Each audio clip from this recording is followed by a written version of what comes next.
মিলাদুন্নবী যদি ঈদ হয় নামাজ নাই কেন? এটার উত্তরটা আমি আগেও অনেক দিয়েছি, সংক্ষিপ্ত আকারে বলি আপনাদেরকে। আপনারা নামাজ কোথায় পড়েন? নামাজ পড়ার জন্য জায়গা কি হতে হবে? না পাক না পাক। ঈদের নামাজ কয় রাকাত? 2 রাকাত। 2 ঈদে আওয়াজ দেন, বুঝলে আওয়াজ দেন।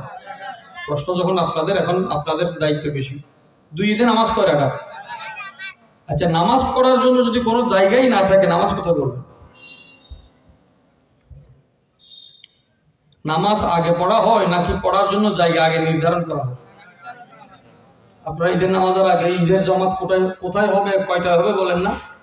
তাহলে 2টা জিনিস নির্ধারণ, একটা জায়গা আর একটা সময়। একটা জায়গা, ঈদের জামাতের জন্য সময় নির্ধারণ করা কতটুকু জায়েজ? ইশারা নামাজ পড়েছেন না আপনারা? কয়টায় এখানে জামাত? কয়টায়? 7:30টা নির্ধারণ করা কতটুকু জায়েজ? সময়কে যে আপনি নির্ধারিত করছেন, নিজের বেলায় 16 আনা, অন্যের বেলায় তালবাহানা, এটার নাম হইল সুবিধা। ইসলাম ইসলাম আমার ভাইয়েরা, ঈদুল ফিতরে 2 রাকাত নামাজ পেয়ে আপনি খুশি, ঈদুল আজহাতে 2 রাকাত নামাজ পেয়ে আপনি খুশি।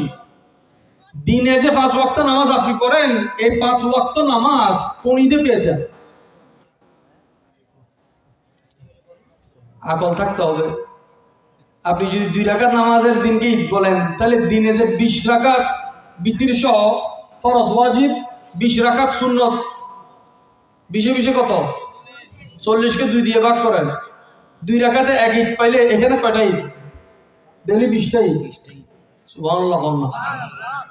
জিয়াদার দইল কম। সুবহানাল্লাহ। খবরস্থানত কত করবেন? রাসূল করিম সাল্লাল্লাহু আলাইহি ওয়াসাল্লাম আসার আগে ঈদ ছিল কিনা? এমন কোন উম্মত নাই যে উম্মতের ঈদ নাই। আল্লাহ প্রত্যেক উম্মতকে হজও দিয়েছেন, ঈদও দিয়েছেন। সুবহানাল্লাহ।